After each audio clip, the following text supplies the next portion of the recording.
Don't embarrass us at the gala, Dad warned over the phone, his tone sharp with that familiar edge of disapproval. My new partner owns half the city. We can't risk you saying something stupid. I sat in my corner office on the 42nd floor, watching the city lights flicker to life below. The Wall Street Journal cover featuring my face hung framed on the wall behind my desk. Okay, I replied simply. I'm serious, Jennifer. Marcus Castellano is a billionaire. He's invested $50 million in my real estate firm. Your mother and I finally have a chance to move in the right circles. We can't have you there making awkward conversation about your little tech thing. My little tech thing. The company I'd built from scratch in a garage 7 years ago, now valued at $2.3 billion. The AI-powered logistics platform that revolutionized supply chain management for Fortune 500 companies. The business that employed 847 people and generated $680 million in annual revenue. I understand, I said quietly. Good. The gala is Saturday. Stay home. Your sister will be there, of course.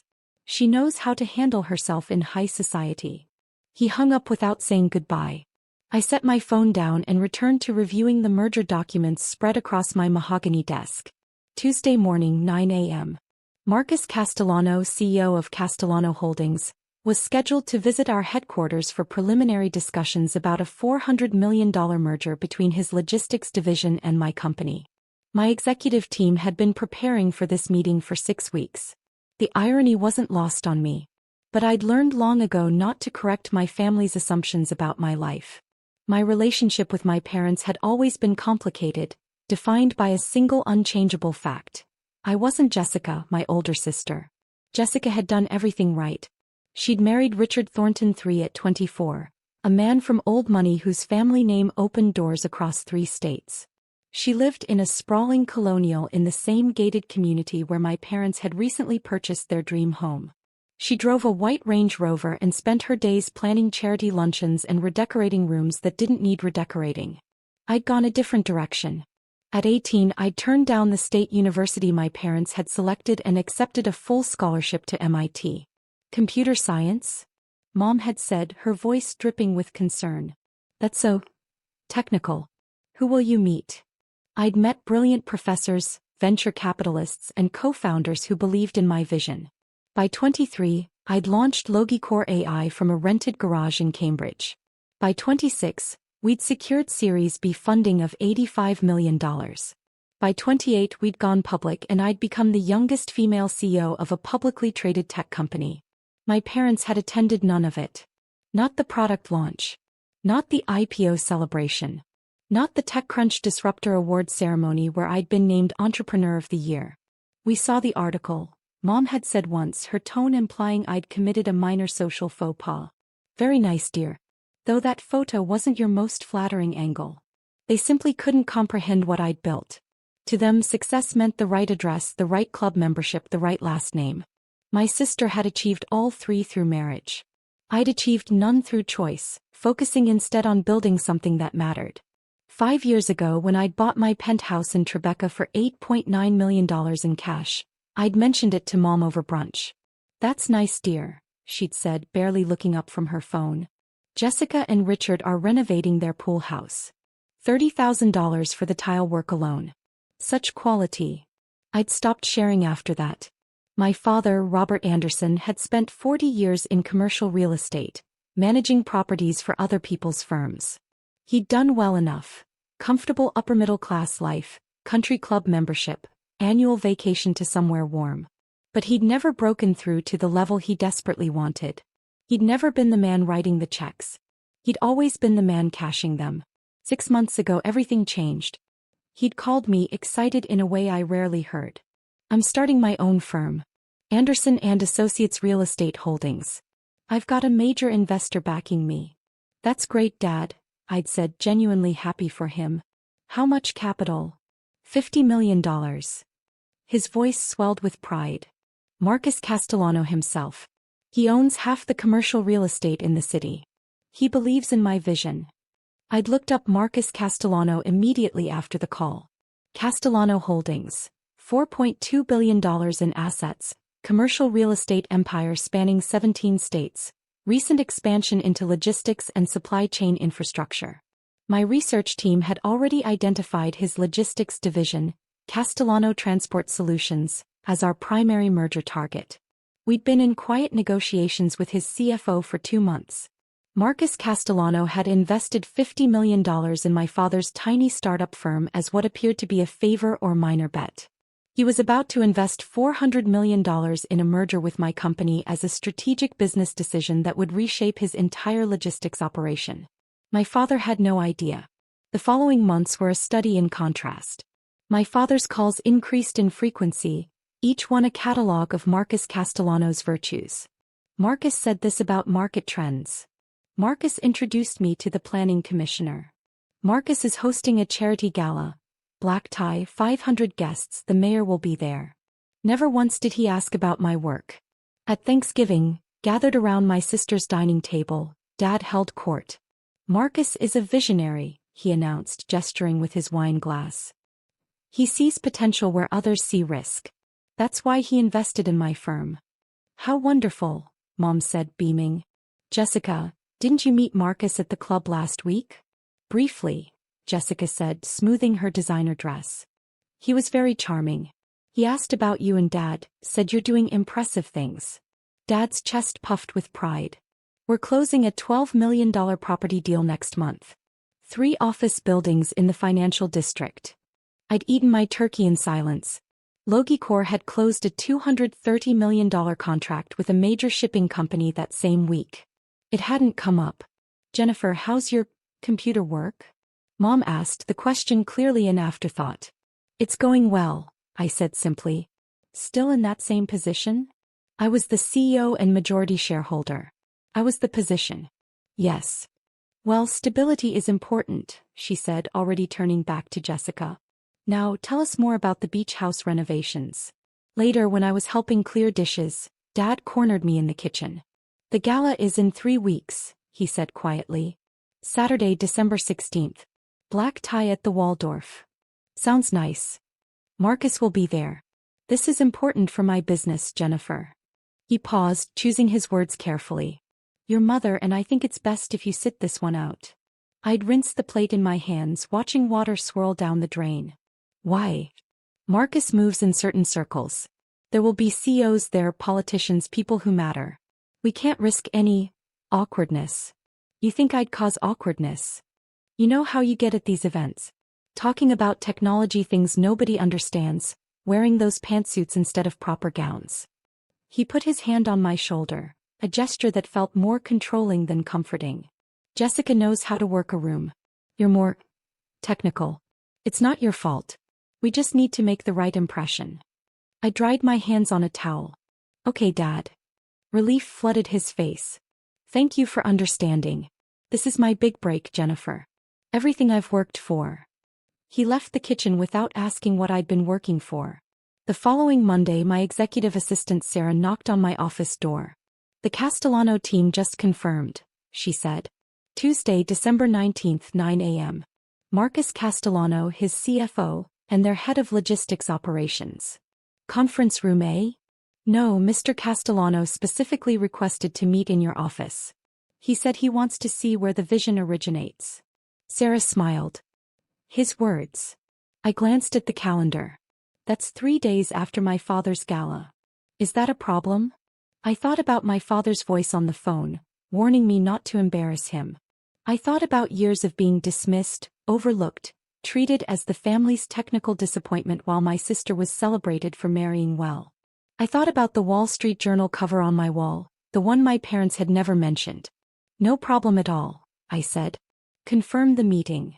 Saturday arrived cold and clear. I spent the morning reviewing merger projections, then went to my regular yoga class, had lunch with my friend Rebecca who ran a nonprofit, and returned home to my penthouse. My phone buzzed around 6 p.m.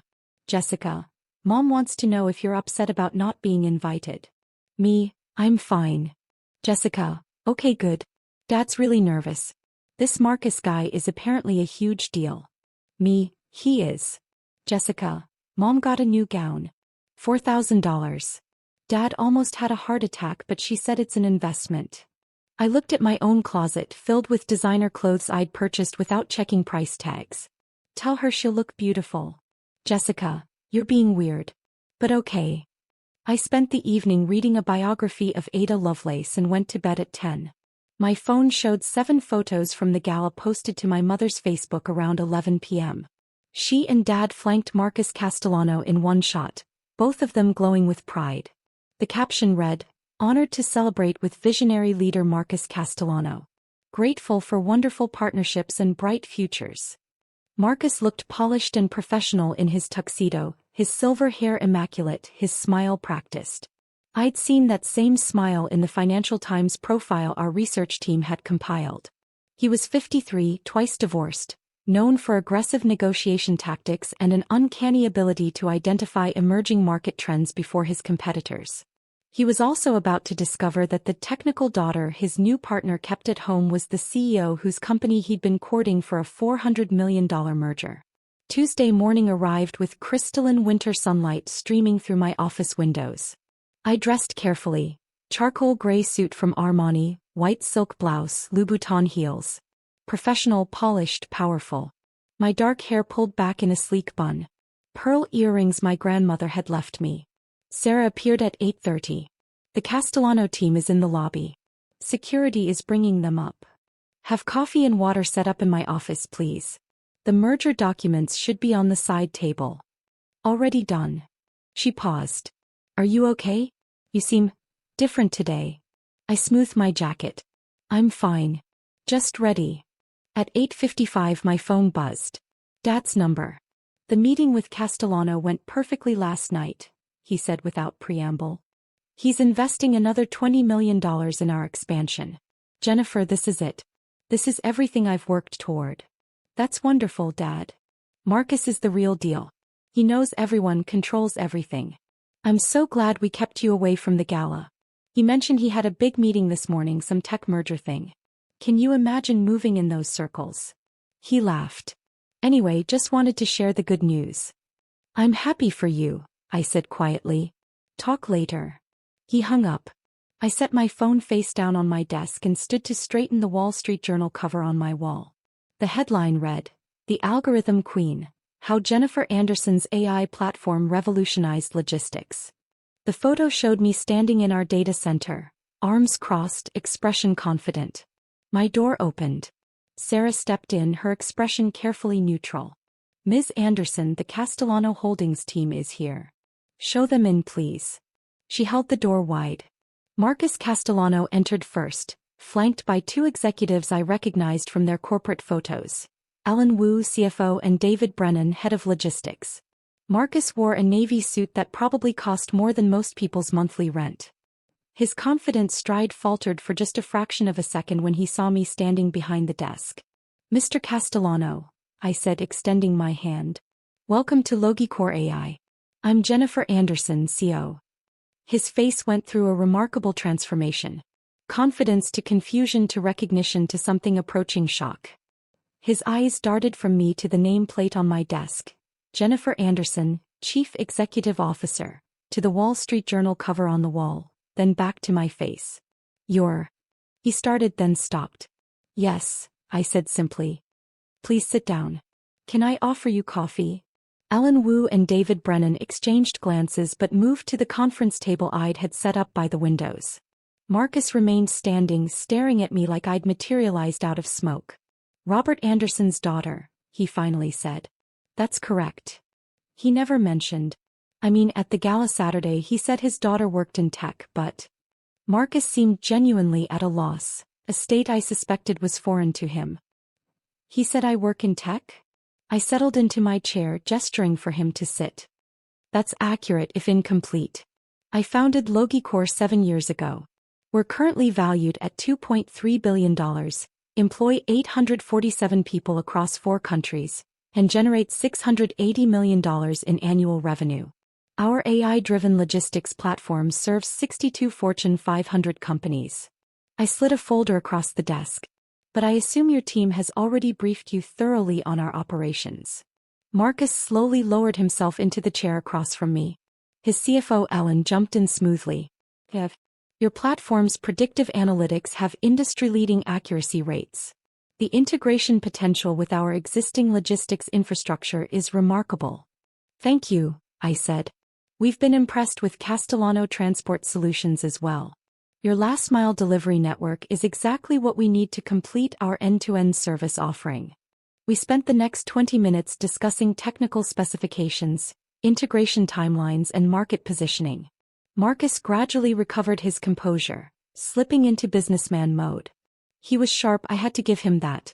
His questions were incisive, his understanding of the logistics landscape comprehensive. But his eyes kept drifting to the Wall Street Journal cover.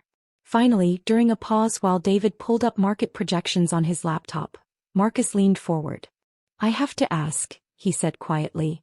Your father has never once mentioned that you run a multi-billion-dollar company. He doesn't know, I said simply. Ellen's eyebrows rose. David stopped typing. How could he not know? Marcus asked. I met his gaze steadily. He's never asked. I've told him I work in tech. He's never inquired further. To my parents, success looks like my sister. Married well, right address, right social circles. They can't quite compute success that comes from building something. Marcus sat back in his chair, his expression unreadable. At the gala Saturday, Robert spent 45 minutes telling me about his vision for Anderson and Associates. He mentioned both his daughters. He said Jessica was married to a Thornton, very successful socially. He said you worked for some tech company and were finding your way. The words stung, though I didn't show it. That sounds right. He has no idea, Marcus repeated almost to himself. Then his expression shifted, something calculating entering his eyes. Does he know about this meeting? He knows you have a meeting about a tech merger. He doesn't know it's with my company. Is this? David muttered. Ellen was watching me with an expression I couldn't quite read. That must be difficult. I shrugged slightly. You learn to adjust your expectations. Marcus drummed his fingers on the table, his business mind clearly working through implications. This merger, he said slowly. It's a good deal for both companies. Your technology, our infrastructure, combined market reach.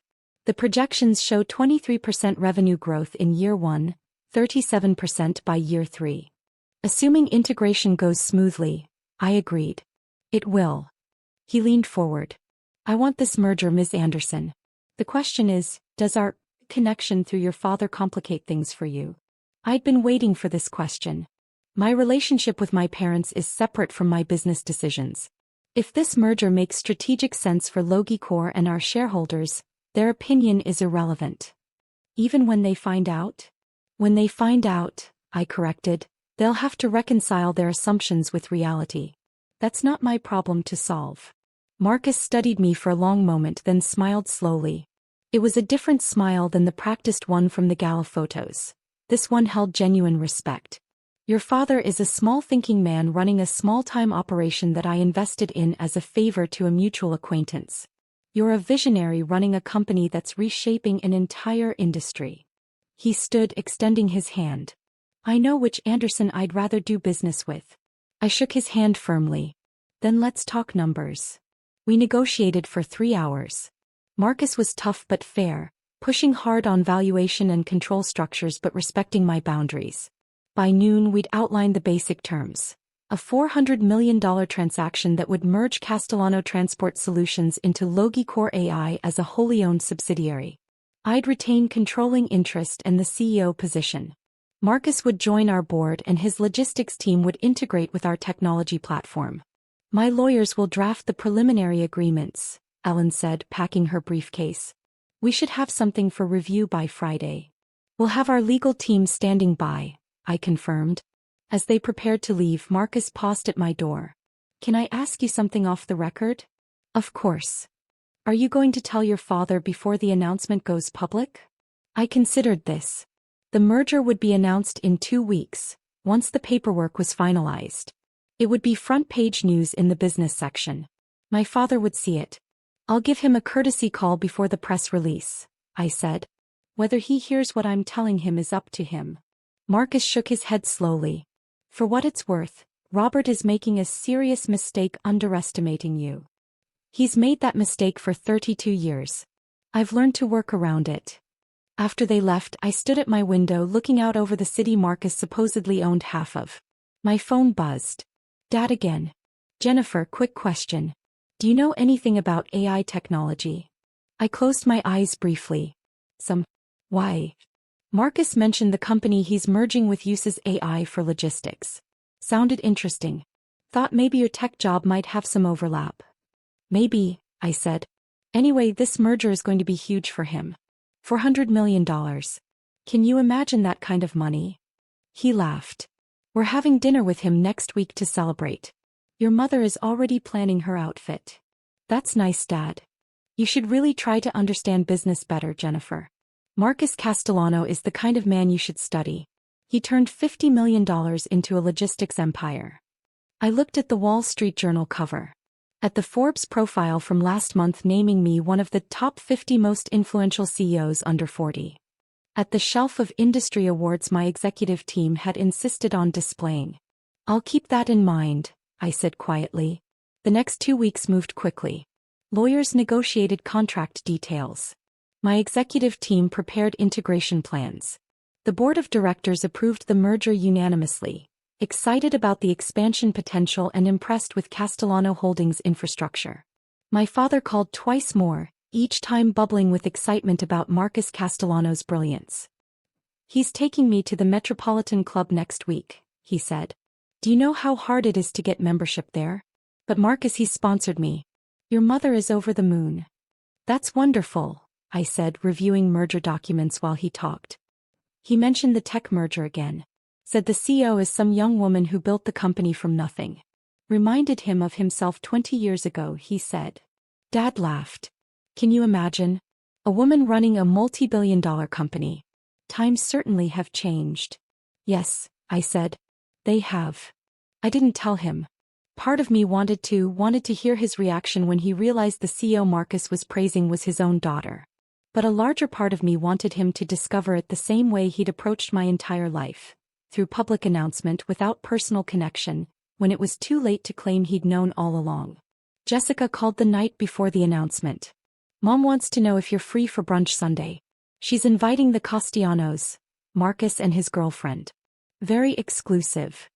I have plans, I said. Come on, Jennifer. This is important to Dad. Marcus is a big deal. I know exactly how big a deal Marcus Castellano is. Then come. Support Dad for once instead of hiding in your apartment. My apartment.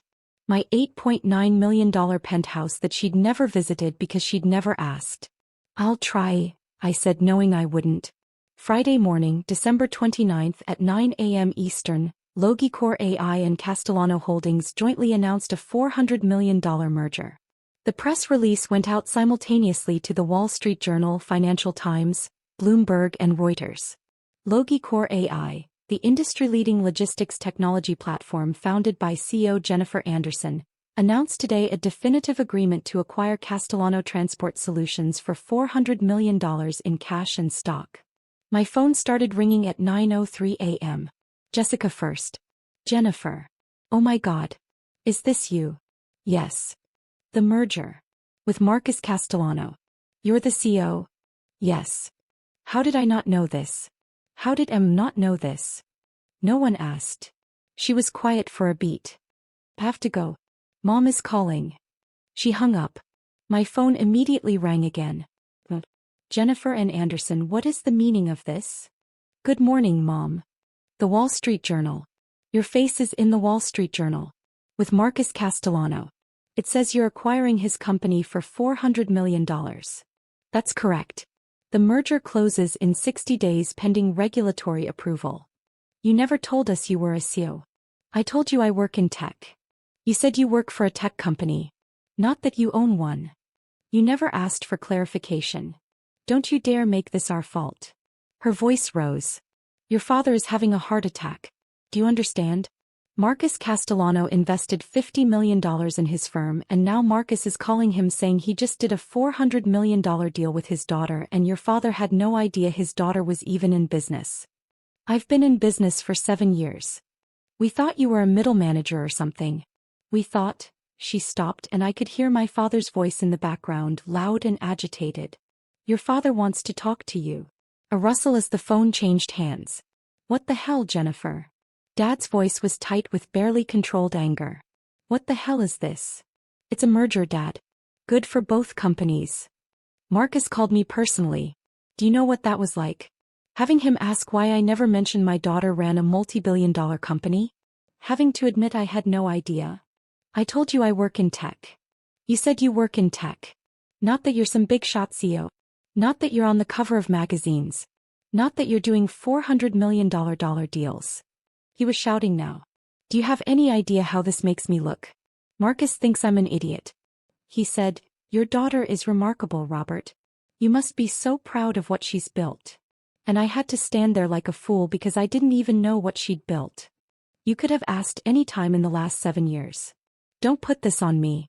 You deliberately hid this. I told you about my company multiple times. You weren't interested. Because you made it sound like nothing. His voice cracked. You made it sound like some little tech startup, some job you had. You never said, God damn it, Jennifer. Marcus Castellano. The man I've been trying to impress for 6 months, and it turns out he's merging with my own daughter's company and I look like a complete fool. The line went quiet except for his heavy breathing. I'm sorry you feel foolish, I said carefully. That wasn't my intention. Then what was your intention? To embarrass me? To make me look small? To build a company? That's all I've ever been trying to do. By keeping your own family in the dark? You kept yourself in the dark, Dad. I've been in the light the whole time. You just never looked. He hung up. The next 48 hours were chaos. My phone rang constantly. Investors, board members, media requests, industry colleagues offering congratulations. The merger announcement was trending on LinkedIn. CNBC requested an interview. Forbes wanted a follow-up profile on the surprising family connection. I declined most media requests. The merger spoke for itself. Sunday morning my doorbell rang at 11 a.m. I opened it to find Jessica standing there, still in her designer athleisure from yoga class. You live here, she said, looking past me into the penthouse. For 3 years. She walked in without being invited, her eyes wide as she took in the floor-to-ceiling windows, the modern furniture, the original artwork on the walls. This place must cost. It did. She turned to face me. I don't understand. Why didn't you tell us? I gestured to the sofa. We sat. I did tell you, Jessica. Multiple times. Remember Thanksgiving 2 years ago when I mentioned launching our European expansion? Or Christmas last year when I talked about our Series C funding?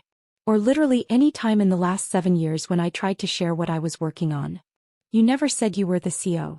I said I founded the company. I said I ran it. What did you think that meant? She was quiet, picking at her manicured nails. I guess I thought it was small. Like one of those little startups that never really goes anywhere. You always seemed so normal. I am normal. Normal people don't do $400 million mergers with billionaires, Jennifer. Some do. She looked around the penthouse again. Mom is devastated. She feels like you lied to her. I never lied. I just stopped trying to make her understand. And Dad, he's a mess. He keeps saying Marcus Castellano must think he's a joke. That his own daughter accomplished more than he ever did and he didn't even know. I felt a twinge of something, not quite guilt but not quite satisfaction either. That's not about me, Jessica. That's about Dad's relationship with his own achievements. Easy for you to say. You're the one who succeeded. You're successful too. You have a beautiful home, a loving husband, a life you're proud of. I married well. You built an empire. She met my eyes. There's a difference. We sat in silence for a moment. What happens now? Jessica asked quietly. The merger closes in 60 days. My company gets bigger. Marcus gets our technology. Business continues. I met with Mom and Dad. I stood walking to the window. The city stretched out below, glittering in winter sunlight. That's up to them. I haven't changed. I'm the same person I was last week, last year, 7 years ago. If they want to see that person clearly, they can. If they want to keep seeing the version they created in their heads, that's their choice.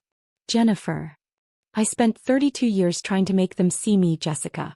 I'm done trying. She stood, collecting her purse. At the door she paused. For what it's worth, I'm proud of you. I should have said that years ago. Thank you. After she left, I made coffee and opened my laptop. 347 unread emails. I started working through them, the familiar rhythm of business decisions and strategic planning settling my mind. My phone buzzed. Marcus Castellano. I wanted to apologize, he said, for your father's reaction. I didn't mean to cause family drama. You didn't cause anything, I assured him. This was inevitable. Still, Robert called me 6 times this weekend. He seems to think I'm judging him. Are you? Marcus laughed. I'm judging his spectacular failure to recognize talent when it was sitting at his own dinner table. But that's his loss, not mine. The merger is solid regardless of family dynamics. Agreed. I also wanted to tell you that I'm withdrawing my additional investment in Anderson and Associates. I sat up straighter. Marcus, that's not necessary. Our business relationship shouldn't affect your decisions about my father's firm. It's not about you. It's about him. Robert called me yesterday demanding I pull out of the merger with you. Said it made him look bad, that I should invest in his firm instead, that family should support family. He paused. He actually suggested I was betraying him by doing business with you. I closed my eyes. I'm sorry. Don't be. It showed me who he really is. A man more concerned with his ego than his daughter's success isn't someone I want to partner with. His voice softened slightly. You've built something remarkable, Jennifer. You did it without family support, without recognition, without any of the advantages connections usually provide. That takes a different kind of strength. Thank you. See you at the closing. 3 weeks later, my father requested a meeting. We met at a quiet coffee shop in Midtown, neutral territory. He looked older somehow, the lines around his eyes deeper. He ordered black coffee and sat across from me without speaking for a long moment. Marcus pulled his investment, he finally said. I heard. Anderson and Associates is finished. Without his backing, I can't close the deals I'd planned. The firm will have to fold. I'm sorry, Dad. Are you? He looked at me directly. You're merging with the man who just destroyed my business. Marcus didn't destroy your business. Your reaction to the merger did. His jaw tightened. I called him upset. That's natural. My daughter did a massive deal without even mentioning it to me. I mentioned my company to you dozens of times. You weren't interested. Because you never made it sound important. Or because nothing I did could ever be as important as what Jessica accomplished by marrying well? The words hung between us. Dad's face flushed. That's not fair. Isn't it? Tell me one thing about my company, Dad. One thing about what I've built. Not what you read in the Wall Street Journal last week. Something you knew before. He opened his mouth, then closed it. You can't, I said quietly. Because in 7 years you never asked. Not once. You should have told me. I did. You weren't listening. We sat in silence. Outside, the city moved on. People rushing to meetings, making deals, building things, tearing things down. The world turning regardless of our small family drama. Your mother wants you to come to Sunday dinner, Dad said finally. Why? Because you're family. I've always been family. That didn't seem to matter before. Jennifer. His voice cracked slightly. I know I haven't been. I know I didn't see. He stopped, struggling. I'm proud of you. What you've built. I should have said that years ago. You should have asked years ago. I'm asking now. What you do. Tell me. I studied his face, looking for sincerity. Found something that might be regret. I built an AI platform that optimizes supply chain logistics, I said slowly. It uses machine learning to predict shipping routes, warehouse needs, delivery timing. We serve 62 Fortune 500 companies. Our technology has reduced shipping costs by an average of 17% across the industry and improved delivery accuracy by 23%. We employ 847 people. Last year we generated $680 million in revenue. He really listened. The merger with Castellano gives us last-mile delivery infrastructure we were lacking. Combined, we'll be able to offer end-to-end logistics solutions that no competitor can match. It positions us to go after the $2 trillion global logistics market. I paused. I started it in a garage 7 years ago with $50,000 I'd saved and a belief that I could build something better than what existed. Why didn't you ask me for help? Would you have given it? He flinched. I don't know. I do. You would have told me to get a real job, marry someone stable, stop playing with computers. I met his eyes. So I did it without you. And succeeded. Yes. I was wrong, he said quietly. About what success looks like. About what you were capable of. About what mattered. It wasn't enough. Not yet. But it was something. Sunday dinner, I said. I'll come. Once. We'll see how it goes. Relief washed over his face. Thank you. But Dad? If you introduce me as someone who works in tech, I'm walking out. A small smile tugged at his mouth. Understood. The merger closed 63 days later. Logicor AI acquired Castellano Transport Solutions for $412 million in final valuation. $12 million more than initial projections due to positive market response. Our combined company was valued at $3.1 billion. My personal net worth increased to $1.8 billion. The Wall Street Journal ran another profile. This one mentioned my father briefly. Anderson credits her drive in part to a desire to prove herself, stemming from a family dynamic where business success was traditionally defined through connections rather than creation. My father called after he read it. Did you have to mention that? They asked about my motivation. I was honest. It makes me sound like a bad father. Were you a good one? Silence. I'm trying to be better, he said finally. I know. Sunday dinner. Your mother is making pot roast. I'll be there. I hung up and returned to my desk. The city glittered below. Somewhere in those towers my father was closing his firm, accepting a position as a senior broker at someone else's company. Starting over at 63. Somewhere else, my sister was planning her next charity luncheon, living the life she'd chosen. And here in my corner office I was building the future I'd envisioned in that garage 7 years ago. Not better than them. Not worse. Just different. Just mine. My phone buzzed. Marcus Castellano. Congratulations, partner. Ready to change the world. I smiled, pulling up the integration timeline our teams had prepared. Let's get started.